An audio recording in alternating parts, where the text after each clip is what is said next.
مشهوره سندرغاړې آریانا سعید په طالبانو باندې لعنت ویلی دی او د ISI مشر راتګ ته یې سخت غبرګون ښودلی دی.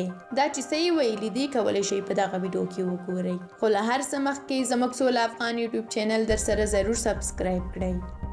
آریانا سعید چې تل یې د افغانستان پرمختګ لپاره ډیر کار کړی او د غني د نظام سخته ملاتړه وه، د طالبانو له راتګ وروسته ډیره غوسه ده. آریانا په خپلې فیسبوک پاڼې باندې د ملا برادر او د پاکستان د ISI مشر دغه عکس خپور کړی دی چې پکې د ملا برادر سر ټیټ او ډیر خجالت ولاړ دی.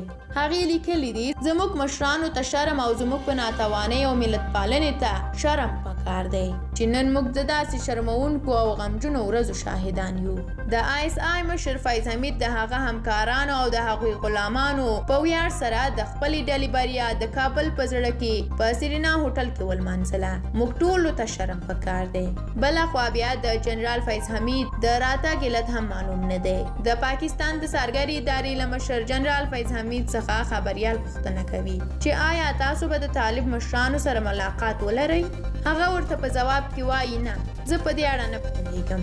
ښه چې د امارت له مشرانو سره ملاقات نه لري او د راتګ اجنډا دې نه ده معلومه، نو دلته دی د مور واده ته راغلی که څنګه؟ د امارت ویان بیا ذبیح الله مجاهد هم وویل چې جنرال فیض دلته د مهاجرینو د کابل هوایي ډګر او ځینو نورو مسایلو د بحث لپاره راغلی. پاکستاني رسنۍ وایي چې جنرال فیض د امنیتي، اقتصادي او تجارتي موضوعاتو لپاره کابل ته بلل شوی، خو حمید بیا وایي چې زه د امارت له مشرانو سره د ملاقات په اړه واضح پلان نه لرم. نو دا بې شرمه بیا دلته څه لپاره راغلی؟ د پاکستان رسنۍ وایي چې جنرال فیض د طالبانو په بلنه کابل ته تللی، خو ذبیح الله مجاهد وایي کابل ته د جنرال فیض راتګ د پاکستان غوښتنه وه او موږ ومنله، یعنی امارت نه دی بللی. په همدې حال کې خلک له طالبانو نه وضاحت غواړي. طالبان باید ملت ته وضاحت ورکړي. نورې پټې معاملې نه منو. ملت د دې سړي د راتګ وضاحت درڅخه غواړي. دا سړی د کوم موضوعات لپاره راغلی و؟ تاسو خو تر اوسه چا سره په کابل کې هیڅ رسمي ملاقات نه دی شوی.